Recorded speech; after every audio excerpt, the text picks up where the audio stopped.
कंस कहने लगा मुनिराज, अरे मैं तुम्हें अपने दुख के विषय में कैसे बताऊं कि आज मुझ पर बीत क्या रही है। देवर्षि नारद ने कहा, आखिर कुछ तो बताओ। राजन, आज तक मैंने ऐसा चेहरा तुम्हारा कभी नहीं देखा। तुम्हारा फूलों के समान ये चेहरा जो था, ये हमेशा मुस्कुराता रहता था, लेकिन राजन आज ये तुम्हारे चेहरे पर प्रत्यक्ष उदासी दिखाई पड़ रही है। क्या बात है राजन? अरे बताओ। कि बोले राजन दिन दिन तेरी, कि बोले राजन दिन दिन तेरी, चौदसा बिगड़ती जाती है।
पूछने लगे, राजन आखिर क्या बात है जो दिन दिन तुम्हारी दशा ये गिरती बिगड़ती ही हुई चली जा रही है। राजन आखिर क्या बात है? क्या कोई बहुत बड़ा दुख आ गया तुम्हारे ऊपर, या कोई मुसीबत आ गई? राजन क्या हुआ? क्या तुम्हारा स्वास्थ्य नहीं सही है? कंस कुछ बोलता नहीं है, इतना उदास बैठा हुआ है कंस। भगवान के विषय में विचार कर रहा है कि कैसे मैं उस कन्हैया को समाप्त करूं। देवर्षि नारद कहने लगे, राजन अरे कुछ तो बोलो, शायद मैं तुम्हारी कोई सहायता कर सकूं। प्रत्यक्ष तो मुझे कोई कमी दिखाई नहीं पड़ती है। अब तो तुम मथुरा के राजा भी हो, तुम्हारे पास बहुत सारा धन धान्य राजपाट है, बहुत सी सेना भी है, तुम्हारे एक से बढ़कर के एक बलशाली इष्ट मित्र भी है। राजन अब तुम्हारे पास किस चीज की कमी है? आखिर क्या बात है? क्या तुम्हारा स्वास्थ्य नहीं सही है राजन? और अगर तुम्हारी तबीयत ठीक नहीं है तो राजन कोई वैद्य बुला करके इलाज करा लो। और सुनो राजन, कि जाहिर में कोई बात नहीं, पर शोक साफ दिखलाता है, फूल की तरह भोला दिन दिन मरनाता जाता है, फूल की तरह भोला।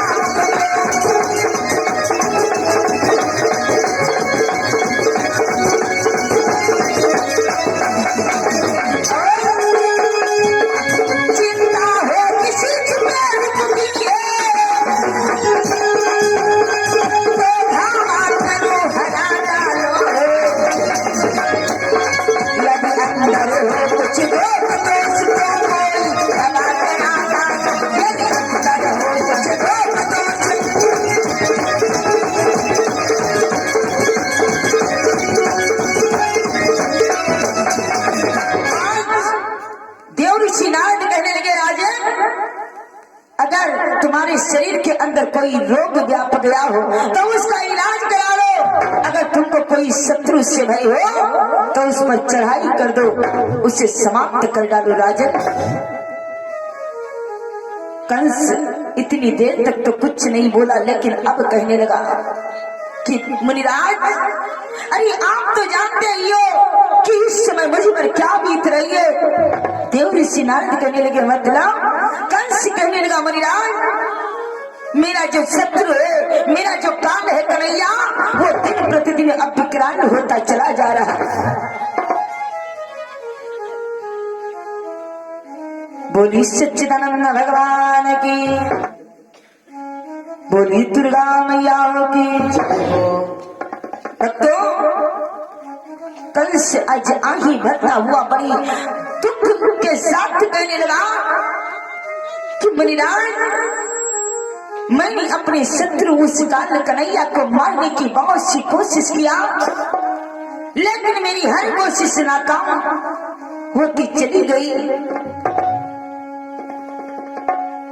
जितना मैंने अपने बीमारी को ठीक कराने के लिए इलाज किया, उतना मेरी बीमारी और बढ़ती चली गई, मेरा शत्रु और बढ़ता चला गया। मैंने बचपन से लगा करके उसके अभी तक ना जाने कितने निश्चयों को भेजा, लेकिन एक भी निश्चय उसके हाथ से जीवित वापस लौटने नहीं पाया। हे मुनिराज, अब हमें पूर्ण विश्वास हो गया है कि वो कन्हैया ही मेरा काल है, एक ना एक दिन उसके हाथों से मेरा अंत हो जाएगा।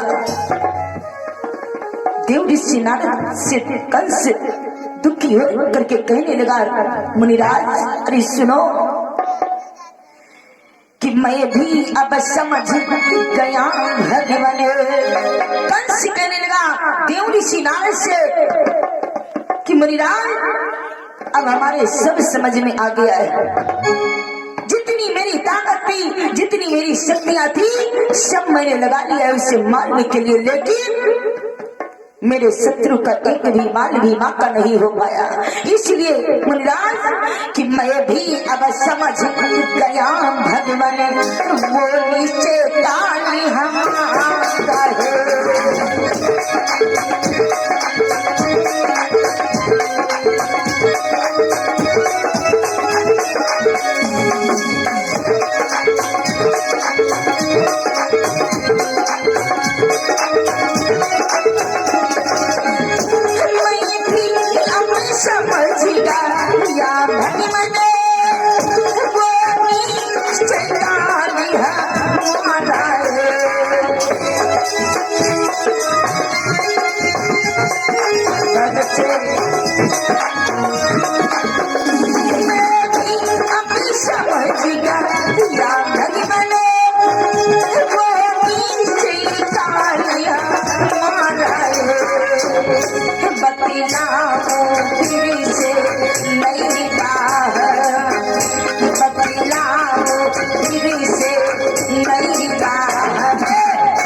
नारद से दुखी होकर के कहने लगा मुनिराज अब मेरे समझ में आ रहा है, वो एक ना एक दिन मुझे अवश्य समाप्त कर देगा, उसके हाथों से मेरा वध हो जाएगा।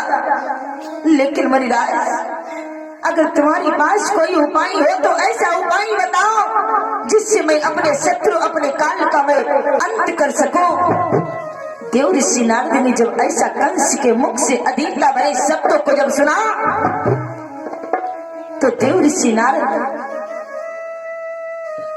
के मन को इतना पूर्ण शांति उस क्षण मिली। भक्तों, देव ऋषि नारद मन ही मन में सोचने लगे कि चलो कम से कम ये पापी दुराचारी अत्याचारी कंस कम से कम आज त्रिलोकीनाथ की लीलाओं से भयभीत तो हुआ, लेकिन इस वेद को छुपा करके देव ऋषि नारद तुरंत प्रत्यक्ष ठाका मार करके हंसी और बोली राजन अरे तुम्हें ये अधीरता शोभा नहीं रहती है राजन। अरे तुम्हारी जैसा बलशाली शक्तिशाली योद्धा एक राजा अगर नन्हे नन्हे बालक से डरने लगा तब तो ये तो बड़ी लज्जा की बात है राजन। अरे तुम्हारे लिए वो कन्हैया कौन सी बड़ी बात है, जब तुम चाहो तब उसे मार सकते हो, गुड्डी गुड्डों के खेल के समान उसे तोड़कर कैसे समाप्त कर सकते हो? कंस कहने लगा, मुनिराज इतना आसान नहीं उसको मारना जितना कि तुम समझ रहे हो, क्योंकि मुनिराज मैंने उसके बल को बहुत आजमाया है।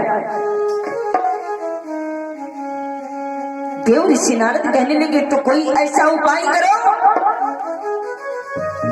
कि तुम उस कन्हैया को अपने मथुरा में पकड़ करके मंगवा लो, फिर जैसे चाहोगे वैसे उसे मार सकते हो। कंस कहने लगा, भला ये कैसे हो सकता है? मैं ऐसे कैसे उसको पकड़ा सकता हूँ? देव ऋषि नारद कहने लगे, क्यों? अगर तुम कन्हैया को नहीं पकड़ा सकते हो तो कम से कम के माता पिता को तो दंड दे ही सकते हो। जब नंद यशोदा को तुम अपने मथुरा में पकड़ करके मंगवा लो तो देखो अपने माता पिता को बचाने के लिए वो कन्हैया आप दौड़ता हुआ तुम्हारी मथुरा में आ जाएगा। कंस ने जब ऐसा सुना, कंस कहने लगा, वाह मुनिराज, अरे मैं तुमसे कोई उपाय पूछ रहा हूँ और तुम मुझे कायरता सिखा रहे हो। क्या तुम्हें नहीं मालूम कि नंद हमारी प्रजा है, हमारी राज्य में वो रहता है, और अपने प्रजा पर मैं अगर इस प्रकार से निर्दोष अत्याचार करूंगा, उन्हें दंड दूंगा, तब तो ये तो अन्याय कहलाएगा। दंड देने के लिए आखिर कोई ऐसा दोस्त हो, कोई ऐसा कारण तो हो, तब तो मैं नंद यशोदा को दंड दे सकूं। यही बात तो देव ऋषि नारद सुनना चाहते थे। वक्तों देव ऋषि नारद कहने लगे, राजन तुमने कारण की बात कही है कि कोई कारण तो हो जिससे मैं नंद यशोदा को अपनी मथुरा में पकड़ करके मंगवा सकूं। तो सुनो, मैं तुम्हें कारण बतलाता हूँ, ध्यान दो राजन। बहुत आसानी से तुम्हारा शत्रु तुम्हारे जाल में फंस जाएगा। कंस कहने लगा, कैसे? देव ऋषि नारद कहने लगे, सुनो कि नारद बोलेगा रण कैसा, कि नारद बोलेगा रण कैसा, सीधी आज्ञा पहुंचा देना।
सच्चिदानंद भगवान की।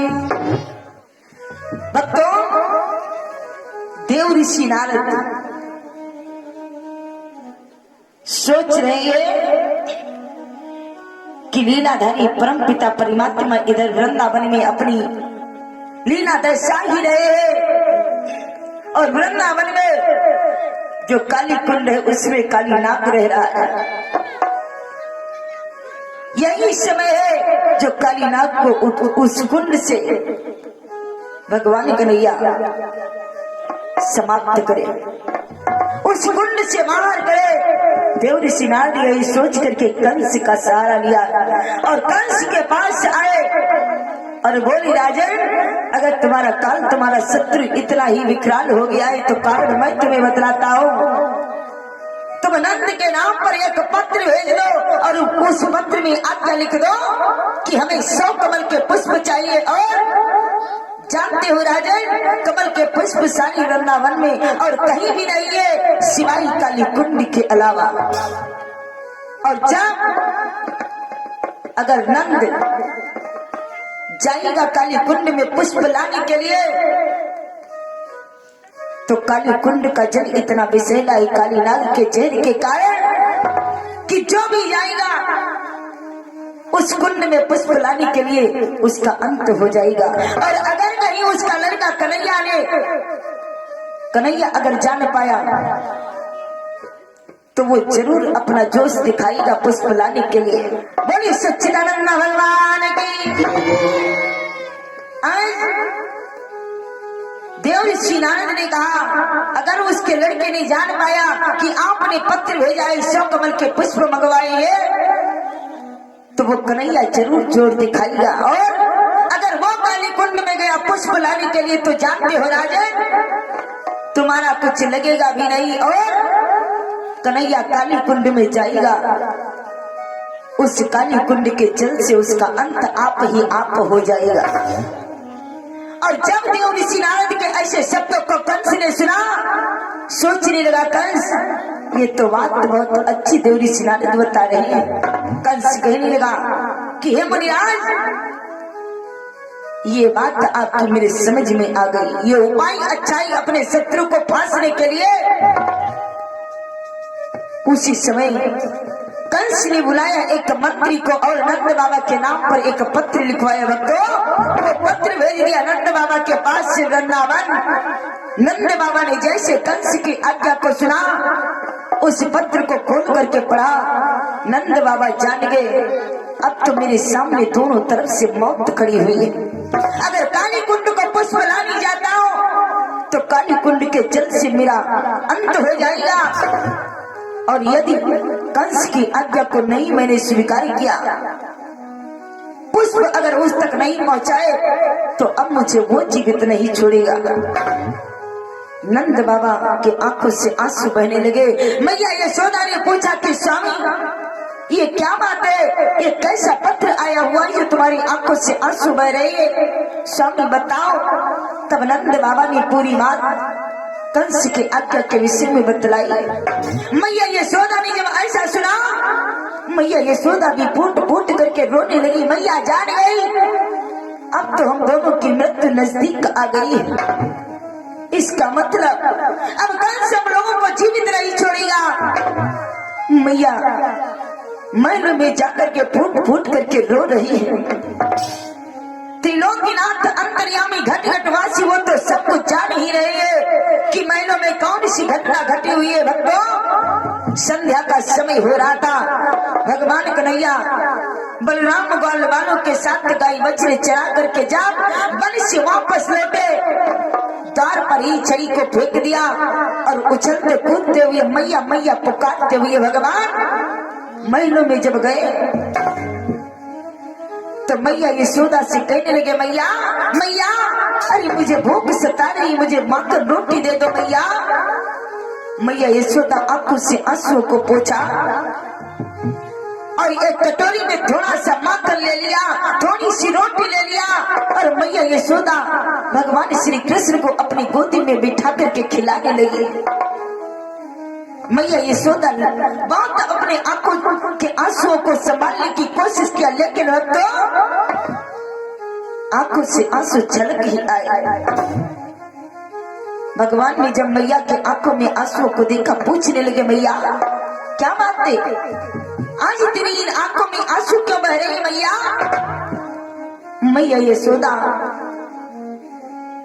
बड़ी जोरों के साथ में आज गैया की भांति टकराने लगी और रो करके बोली, लल्ला आज इस मैया के हाथों से अंतिम बार माखन रोटी खा ले, कल से तेरी ये मैया और तेरी ये मामा तुझे जीवित नहीं मिलेंगे मेरे लाल। अरे सुन कि माता बोली खा ले बेटा, माता बोली खा ले बेटा, अंतिम दिन माखन रोटी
मैया यशोदा भगवान श्री कृष्ण को अपनी गोदी में बिठा करके जब रोटी खिलाने लगी, बोली लल्ला आज इस मैया के हाथों से अंतिम बार माकर रोटी खा ले।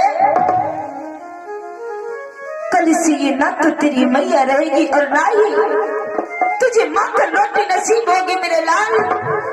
कल ना जाने कहाँ तेरी मामा बंधे पड़े हो, ना जाने कहाँ तेरी ये मैया बंधी पड़ी हो। इसलिए इस मैया के हाथों से माकर रोटी खा ले। और जैसे ही भगवान ने मैया को रोते हुए देखा, तुरंत गोदी से उठ करके खड़े हो गए त्रिलोकीनाथ और मैया के आंखों में आंसुओं को देख करके मानो कुछ क्षण के लिए परमपिता परमात्मा भूल गए कि मेरा मानव शरीर में अवतार हुआ है। प्रत्यक्ष त्रिलोकीनाथ मानो अपना क्रोध दिखाने लगे और लाल लाल आंखें करके क्रोध में मैया से पूछने लगे, बता मैया आखिर तेरे इन बूढ़ी आंखों से आंसू किसने निकाला है? मैया कि माता माता रोती क्यों है, माखन मिश्री क्यों छूटेंगे, क्या घटना घटने वाली है जिससे यह नाते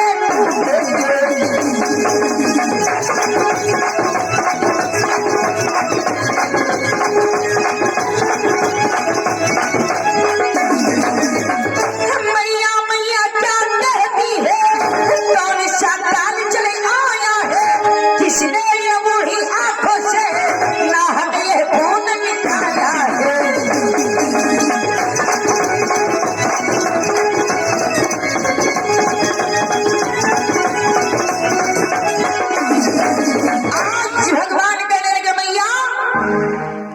उसका नाम बता दे जिसने इन आंखों से आंसू निकाला है मैया, फिर देख मैं क्या करता हूँ। अरे तू क्या समझती है मैया कि तेरा ये कन्हैया अभी छोटा है, आखिर किस लिए मेरी माँ का रोटी छूट जाएगी और किस लिए माता पुत्र के नाते रिश्ते समाप्त हो जाएंगे मैया, ये तुझसे किसने कह दिया? जल्दी से मैया तू उसका नाम बता दे। सुनमा कि उस सर्वस्व को मत ला दे, ये तो सर से उसे काट डालो, जिसने कुछ जुबान चलाई हो उसकी वह जुबान काट डालो।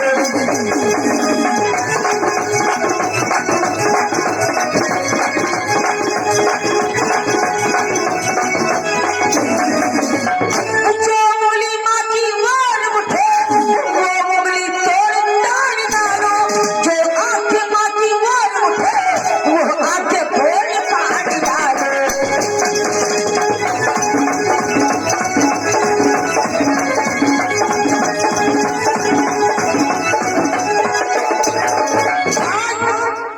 भगवान कन्हैया कहने लगे मैया जिसने तेरी आंखों से आंसू निकाला है तो एक बार उसका नाम मुझे बता दे। देखना मैया मैं उसकी क्या दशा करता हूँ, अगर तेरे प्रति किसी ने कटु वचन कही होंगे उसकी जीभ काट डालूंगा मैया, और अगर किसी ने तेरी तरफ आंख उठा करके देखी होगी मैया उसकी आंखें फोड़ डालूंगा। अरे तू क्या समझती है कि तेरा ये कन्हैया अभी नन्हा है, कुछ नहीं कर सकता? अरे मैया तेरे नाम पर मैं तीनों लोगों को हिला करके रख सकता हूँ मैया। अरे तू क्या समझती है कि इस कन्हैया में कोई बल नहीं है, कोई शक्ति कोई ताकत नहीं है? तो मैया तू एक बार मुझे आज्ञा दे करके तो देख, फिर देख मैं क्या नहीं कर देता। कि तेरी आज्ञा हो तो मैया इंद्रासन अभी हिला डालो, सूरज चांद को निकल जाओ, यम को हाथ में मिला डालो।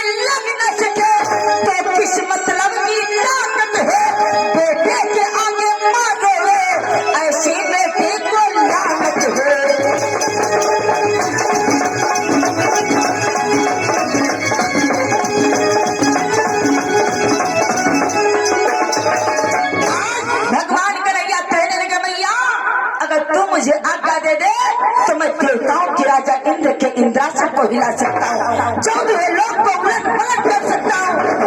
मैया इन हवाओं को एक श्वास में निकल सकता हूँ।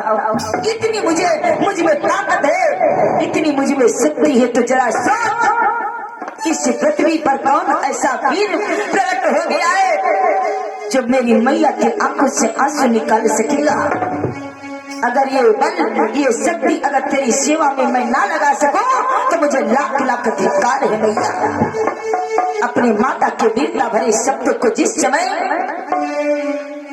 अपने पुत्र के वीरता भरे शब्दों को जिस समय मैया यशोदा ने जब सुना, उसी समय मैया को कुछ धैर्य आ गया। मैया कहने लगी, लाल अरे मैं तुझे क्या बता दूं, तू जाकर के अपने बाबा से पूछ ले। नंद बाबा द्वार पर बैठे हुए बहुत चिंतित थे। वक्त भगवान कन्हैया अपने क्रोध को शांत करके नंद बाबा के पास पहुंचे, बड़ा भोला भाव दर्शाने लगे भगवान और बोले, बाबा क्या हो गया है आपको और मैया को, जो आप और मैया दोनों इस प्रकार से खामोश बैठे हो, उदास बैठे हो बाबा। नंद बाबा कहने लगे, लल्ला ना जाने क्यों जब से मैंने तुझे पाया है तब से इस कंस के मन में क्या चल रहा है, रोज कोई ना कोई नई योजना बना करके हम लोगों को समाप्त करना ही चाहता है। भगवान कन्हैया कहने लगे, क्या हुआ बाबा, अब की बार भी उसने कोई दुष्टता दिखाई है। नंद बाबा ने कंस की आज्ञा के विषय में, फूलों के विषय में बतलाया। भगवान कन्हैया हंसने लगे, बाबा बस इतनी सी बात के लिए आप और मैया इतना परेशान हो रहे थे। मैया ना जाने कितने आंसुओं को बहा दिया है और आप भी ना जाने कितना अपना माथा गर्म कर लिया है बाबा, एक छोटी सी बात के लिए। नंद बाबा कहने लगे, लल्ला तू अभी नादान है, तू नहीं समझता कि ये कोई छोटी बात नहीं बल्कि जीवन की एक अंतिम ये बात है। क्योंकि अगर कंस की आज्ञा ना पूरी हुई तब तो हम सभी का जीवन समाप्त ही समझो लल्ला। भगवान कन्हैया कहने लगे, बाबा अब संध्या का समय हो जा चुका है और जो कुछ करना है अभी कल करना होगा। बाबा अभी रात भर का समय, इतना क्यों परेशान हो रही हो, जो कुछ होगा सो देखा जाएगा। चलो बाबा बहुत जोर से भूख लगी है, चलो माखन रोटी खाई जाए, बाबा चलो भोजन किया जाए।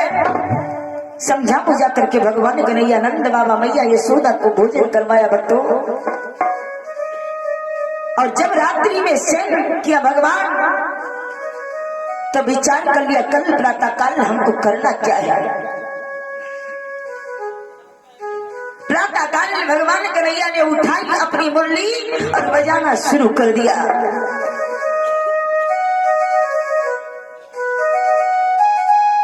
और भक्तों जैसे ही मुरली की आवाज को ग्वाल वालों ने सुना, दौड़ते भागते हुए भगवान कन्हैया के द्वार पर आ गई। बोले, कन्हैया इतनी सुबह मुझे तूने क्यों बुला लिया। भगवान कन्हैया कहने लगे, तुम लोगों से बहुत जरूरी बात करनी थी। ग्वाल वाल कहने लगे, क्या है कन्हैया। भगवान कन्हैया कहने लगे, आज हमारी गाय बछड़े वन की ओर चलने नहीं जाएंगे बल्कि कुंड की ओर चलने जाएंगे। ग्वाल बाल कहने लगे, कन्हैया क्या तू पागल हो गया है। भगवान कहने लगे, क्यों। ग्वाल बाल कहने लगे, अगर गाय बछड़ों को वहां पर प्यास लग गई तो अगर कुंड का जल वो गाय बछड़े पी लेंगे तो उनका अंत हो जाएगा। भगवान कन्हैया कहने लगे, डरो मत, ऐसा कुछ भी नहीं होगा। भगवान कन्हैया कहने लगे, आज हमारी आज्ञा तुम लोगों को मानना ही होगा। हमारी गाय बछड़े आज वन को चलने नहीं जाएंगे बल्कि काली कुंड के पास जो विशाल मैदान पड़ा हुआ है उसी में हमारी गाय बछड़े चलने के लिए जाएंगे। बाप ग्वाल वालों ने समझाया लेकिन भगवान नहीं माने। और जब एक पहर का दिन चढ़ गया, सभी ग्वाल बाल आज गाय बछड़ी को लेकर के जब चलने लगे तो सीतामा नामी जो ग्वाल था वो बोला, कन्हैया हमारे बाबा एक गेंद लाए हैं, चलो वहां पर खेल भी खेला जाएगा। भगवान कहने लगे इसीलिए तो कह रहे थे चलो वहां पर बहुत अच्छा विशाल मैदान है, वहीं पर चलो खेल खेला जाएगा। आज गाय बछड़ों को लेकर के त्रिलोकीनाथ जब पहुंचे उसी कुंड वाले विशाल मैदान में गाय बछड़ों को छोड़ दिया इधर उधर चलने के लिए, और वक्तों गेंद खेलने का खेल प्रारंभ हो गया। कुंड के पास एक कदम का वृक्ष लगा हुआ था, उसी वृक्ष की छाया में त्रिलोकीनाथ भक्तों गोलाकार में सभी ग्वाल वालों को खड़ा कर दिया। जो दामा नामी ग्वाल था उसको भगवान ने कुंड के पास खड़ा किया और खेल खेलना प्रारंभ हो गया। और जिस समय खेल प्रारंभ हुआ तो भक्तों दामा की गेंद भगवान उछालने लगे, सभी के पास गेंद जाती है, भगवान उछालते हैं तो मनसुखा के पास गेंद जाती है, मनसुखा उछालता है, बलराम को गेंद देते और बलराम जब उछालते तो संघर्ष के पास गेंद जाती है, लेकिन फिर घूम करके गेंद भगवान के हाथ में आ जाती है। दामा बहुत देर से खड़ा इंतजार कर रहा है कि अब मेरी बारी आएगी, अब मेरी बारी आएगी, लेकिन जब जाना कि कन्हैया चालाकी कर रहा है, मेरी ही गेंद मुझे नहीं खिला रहा है, तो दामा नामी ग्वाल नाराज हो गया और बोला, कन्हैया अगर खेल खेलना है तो ठीक तरीके से खेलो, अन्यथा हमारी गेंद हमको दे दो। भगवान बोले भैया चिंता न करो, हम सोच ही रहे थे कि अब की बार तुम्हारी बारी है। इतना कह करके भगवान बोले लो संभालो, अब तुम्हारी बारी है, गेंद को रोकना तुम्हारा काम है। दामा नामी ग्वाल कहने लगा ठीक कन्हैया। त्रिलोकीनाथ ने इतनी जोर के साथ गेंद को फेंका कि दामा नामी ग्वाल उस गेंद को रोक नहीं पाया और वो गेंद जाकर के उछल करके कुंड में गिर गई। और जैसे कुंड में गेंद गिरी, दौड़ करके दामा नामी ग्वाल ने भगवान के कमर को पकड़ लिया, पीताम्बर को पकड़ करके झिटकने लगा और बोला कन्हैया कि झट झपट पकड़ कास न की कमरे, कि झट झपट पकड़ कास न की कमरे, बोला मत बहे काम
छोड़ सकता,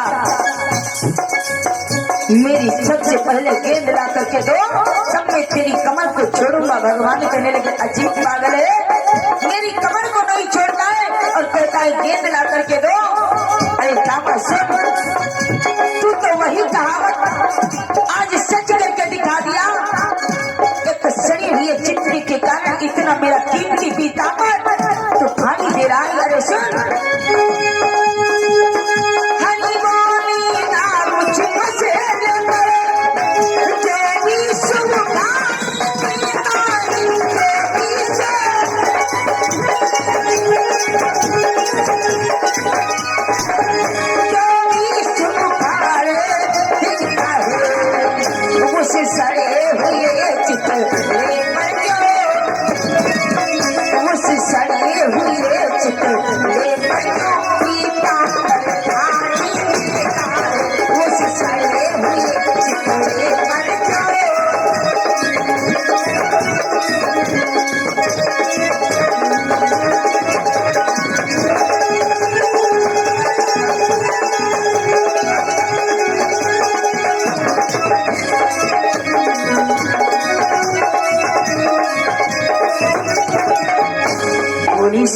सच्चिदानंद भगवान की, बोलिए दुर्गा मैया की, बोलिए साची दरबार की, बोलिए कृष्ण कन्हैया लाल की।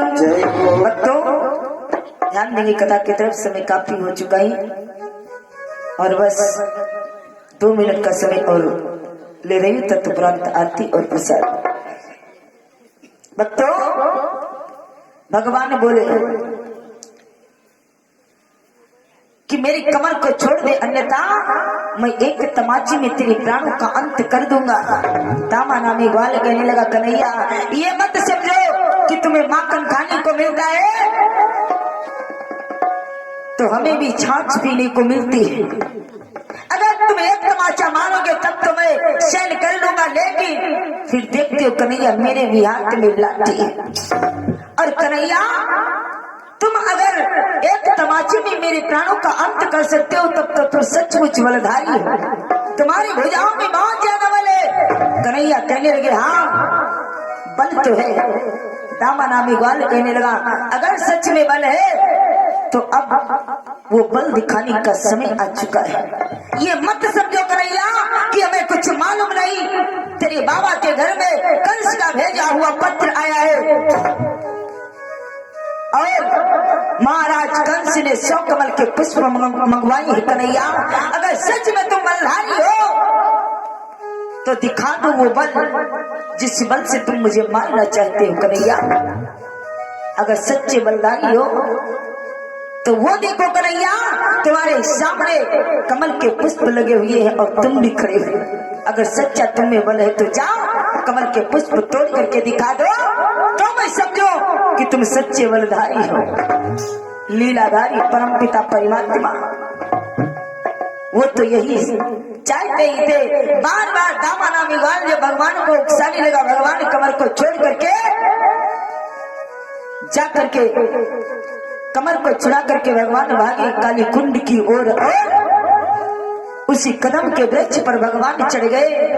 एक डाली कुंड की ओर गई थी, उस कुंड की उस डाली पर बैठ करके भगवान दामा नामी ग्वाल से बोले, दामा तो इतनी देर से फूल फूल चिल्ला रहा था तो ले, मैं फूल ही लेने जा रहा हूँ। और जो तूने अभी मथुरा के राजा कंस की धौंस सुनाई है तो सुन, एक दिन तेरे ही सामने उस कंस की ऐसी दशा करूंगा कि तेरा भी देख करके कलीजा कांप जाएगा। इतना कह करके भगवान काली कुंड में कूद गए और जैसे भगवान काली कुंड में कूदे तुरंत वक्तो दामा नामी ग्वाल को सभी ग्वाल वाल गालियां दे करके आज रोने लगे, चिल्लाने लगे। भगवान कन्हैया के बिना सभी ग्वाल वाल मौत अधीरे। दामा नामी ग्वाल को मौत गालियां देते, पापी हत्यारे, तूने एक साधारण सी गेंद के लिए मेरे पीताम्बर वाणी को खो दिया। ग्वाल वाले बहुत अधीरे भगवान के बिना। बलराम तो जानते ही है कि कन्हैया किस कारण कुंड को गया है। एक ग्वाल रोता हुआ दौड़ता हुआ मैया यशोदा के पास पहुंचा और जाकर के जब पूरी बात बतलाई तो मैया यशोदा नंद बाबा यहाँ तक कि सभी वृंदावन के नर नारी आज भागते दौड़ते हुए रोते हुए कुंड के पास आ गए।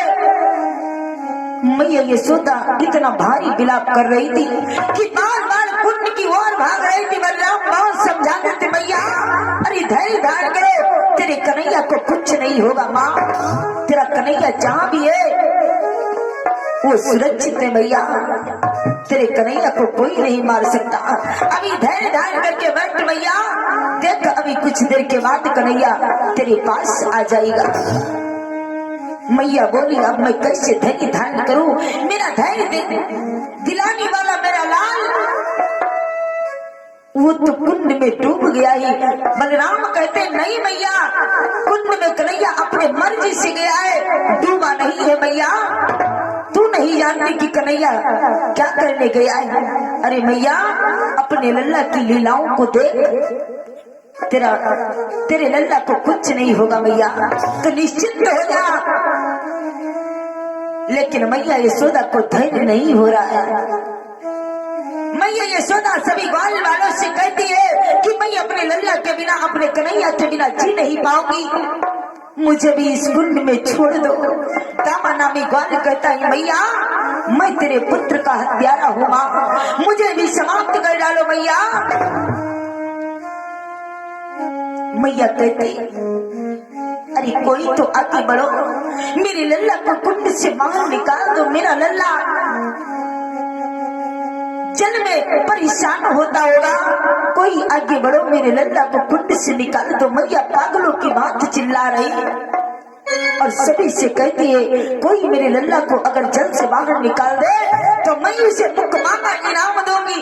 मैया क्या कह रही है, सभी ग्वाल वालों से दौड़ दौड़ करके गिरा मोरा ललना जी कली देवा, गिरा मोरा ललना जी कली देवा, गिरा मोरा ललना जी कली देवा,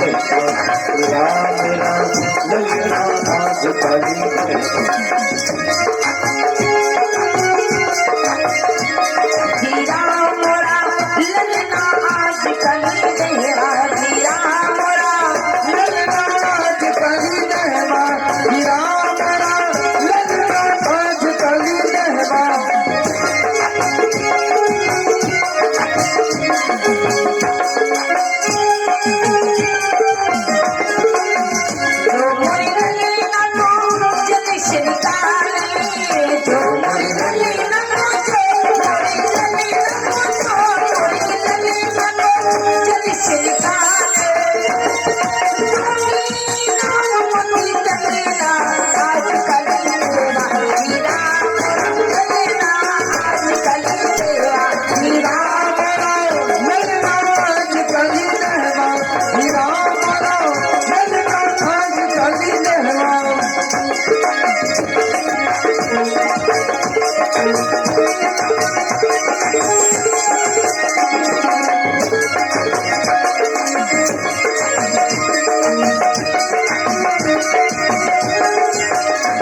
पशु पक्षी भी बहुत व्याकुल हो रहे, सभी भगवान को पुकार रहे, ढूंढ रहे बच्चों।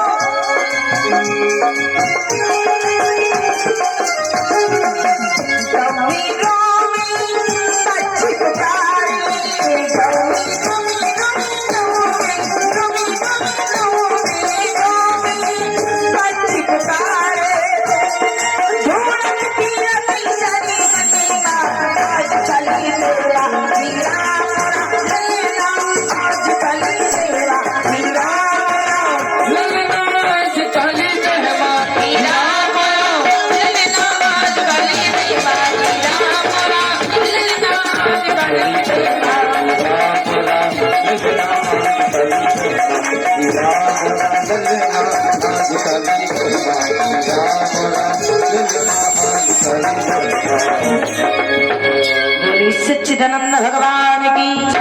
मैया यशोदा इधर विलाप कर रही है और उधर भगवान कन्हैया पहुंच गए कालीनाग के पास। भक्तों वहां पर जाकर के भगवान ने क्या देखा कि कालीनाग लेटा हुआ सो रहा है और कालीनाग की 4 नागिनी बैठी हुई रात्रि के समय में पहरा दे रही है। भक्तों उसी समय त्रिलोकीनाथ जब आगे बढ़े तो एक नागिनी की नजर जब भगवान पर पड़ी, वो बड़ी चकित हो गई। भगवान की सुंदरता को निहार करके जब देखा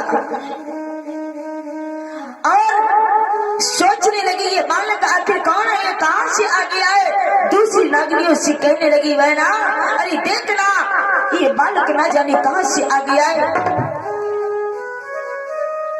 चारों नागिनी दौड़ करके भगवान के पास पहुंची और बोली लल्ला तू कहां से आया है, अरे तू जहां से आया है वहीं वापस लौट जा, तेरा भाग्य बहुत अच्छा है जो तू ऐसे समय में आया है। जो मेरा पति इस वक्त सो रहा है, जितनी जल्दी हो सके उतनी जल्दी इस कुंड से बाहर चला जा लल्ला, अन्यथा मेरे पति के एक ही श्वास के द्वारा तेरा ये कोमल तन जल करके भस्म हो जाएगा।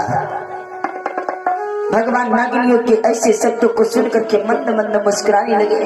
भगवान कहने लगे, तुम जिसका नाम लेकर के मुझे बार बार डराने की कोशिश करती हो, तो तुम्हें नहीं मालूम कि मैं कौन हूँ और यहाँ पर किस लिए आया हूँ। जाओ अपने पति को जा करके जगा दो, मैं तुम्हारे पति से बात करने आया हूँ। नागिनी कहने लगी, अरे ठीक बालक, अभी तो तूने मेरे पति को देखा है, लेकिन अगर कहीं वो जाग गया तेरी आवाज से तो ये समझ ले कि तेरे प्राणों का अंत आज निश्चय है। भगवान कहने लगे, तो क्या हुआ, जब मरने के लिए आया हो तो मृत्यु से भय कैसा। तुम जाओ, जा करके अपने पति को जगा दो, मैं बहुत जरूरी कुछ बात करना चाहता हूँ। नागिनी कहने लगी, मैं नहीं जाऊंगी ये हत्या अपने सिर पर लेने के लिए। भगवान कहने लगे, तो पीछे हटो, मैं ही जगाए लेता हूँ तुम्हारे पति को। भगवान आगे बढ़े, कुछ दूरी पर कालीनाग की पूंछ पड़ी हुई थी। भगवान त्रिलोकीनाथ मुरली मनोहर भगवान श्री कृष्ण कालीनाग के पूंछ पर अपना चरण रख करके जोरों से दबा दिया, और जैसे ही कालीनाग के पूंछ पर भगवान ने चरण दबाया, कालीनाग के शरीर में पीड़ा व्याप गई, और जैसे ही कालीनाग के शरीर में पीड़ा व्यापी, कालीनाग एक तो बड़ी नींद में सो रहा था और दूसरे जब उसके शरीर में दर्द हुआ तो बड़ी क्रोध में जाग पड़ा कालीनाग। तो सारे मानता हुआ बच्चों इतने क्रोध में जागा कि जो सांस ले रहा है उसके मुख से हवा की बजाय अग्नि की ज्वाला निकल रही है। सनसनाता भरभराता हुआ कालीनाग जब उठा तो उठते ही तुरंत भगवान के शरीर से लिपटने लगा। इतना क्रोध में था कालीनाग और बड़ी जोरों के साथ अपने फन का प्रहार त्रिलोकीनाथ परमपिता पर करने लगा।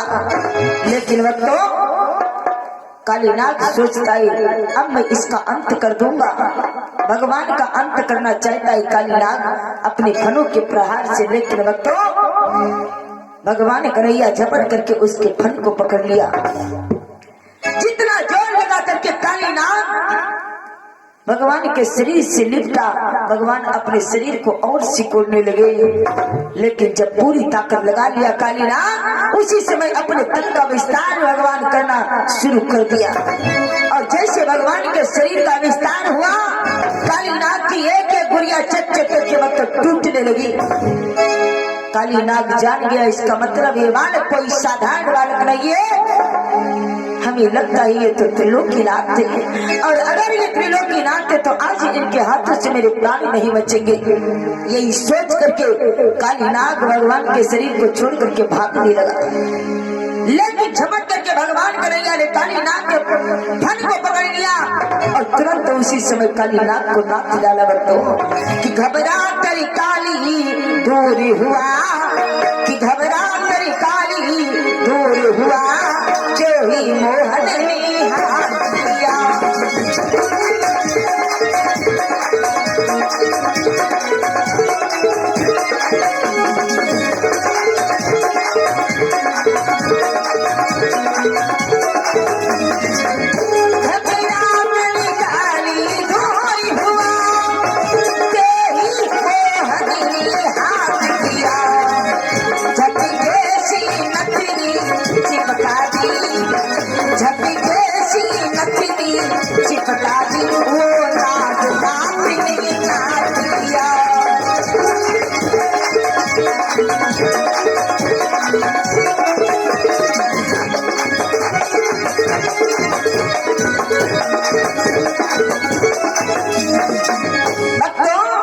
भगवान कन्हैया ने तुरंत कालीनाग को जैसे ही नाथा, उसके मुख से जो अग्नि की ज्वाला निकल रही थी वो आप ही आप बंद हो गई। कालीनाग की सांसें रुकने लगी, मुख से रक्त की धारा बहने लगी। भक्तों कालीनाग का सारा शरीर कांपने लगा, कालीनाग के दम घुट रहे। नागिनियों ने जब अपने पति की ऐसी दशा को देखा तो वो जान गई, परम पिता परमात्मा को पहचान लिया नागिनियों ने और भगवान के चरणों में गिर पड़ी, अपने पति के प्राणों की भीख मांगने लगी और कहने लगी, हे प्रभु, हम सभी आपको पहचान नहीं पाई थी, इसलिए हमको क्षमा कर दो, हमारे पति देव के प्राणों को छोड़ दो। भगवान कहने लगे, ठीक है, मैं तुम्हारे पति को तो छोड़ दूंगा, लेकिन एक शर्त पे। नागिनी कहने लगी, कौन सी शर्त प्रभु? मुझे आपकी हर शर्त मंजूर है। भगवान कहने लगे, तो ठीक है, आज से अपने पति को लेकर के इस कुंड से चली जाओ रमण द्वीप को, और अगर कहीं तुम्हारे पति ने इस कुंड को नहीं छोड़ा तो मैं इसके प्राणों को जरूर समाप्त कर डालूंगा। नागिनी कहने लगी, नहीं प्रभु, आपकी मुझे आज्ञा स्वीकार है। गरुड़ देव के भय से हमारे पति देव, हम लोग यहाँ पर छिपे रह रहे थे। भगवान कहने लगे, जाओ, अब गरुड़ तुम्हारा रमण द्वीप में कुछ नहीं बिगाड़ पाएगा। पिछले भय को दूर करो और इस कुंड को छोड़ करके चली जाओ रमण द्वीप को, लेकिन जाने से पहले एक काम मेरा भी करती जाओ। नागिनी कहने लगी, क्या? भगवान कहने लगे, हमें 100 कमल के पुष्पों की जरूरत है, हमें 100 कमल के पुष्प ला दो, और यही कहीं पर हमारी गेंद पड़ी हुई है, उसे भी ढूंढ करके ला दो, फिर तुम सभी यहाँ से चले जाओ। नागिनी दौड़ी, जाकर के पुष्प तोड़ लाई और भगवान की गेंद भी ढूंढ लाई, और काली नाग उसी समय त्रिलोकीनाथ परम पिता परमात्मा को अपने फन पर सवार किया और लेकर के कुंड से बाहर चल पड़ा। भक्तों, जिस समय लीलाधारी परम पिता परमात्मा काली कुंड के फन पर सवार हुए, उसी समय निकाली अपनी मुरली और बजा करके थिरक थिरक करके काली नाग के फन पर नृत्य करने लगे। और लीलाधारी परम पिता परमात्मा की ऐसी लीला देवता आकाश से मार्ग से देख रहे थे। देवता सभी जय जयकार करने लगे। मैया यशोदा इधर विलाप कर रही थी, तब तक भगवान काली कुंड से बाहर आ गए। यहाँ यशोदा आदि सब विकल हो रहे बाल, वहाँ नाग शिवारी हो आ पहुंची गोपाल। एक साथ चहुओर सी गूंज उठी जयकार, यशोदा माँ की मौत का रहा न कोई पार। बोले सच्चिदानंद भगवान की।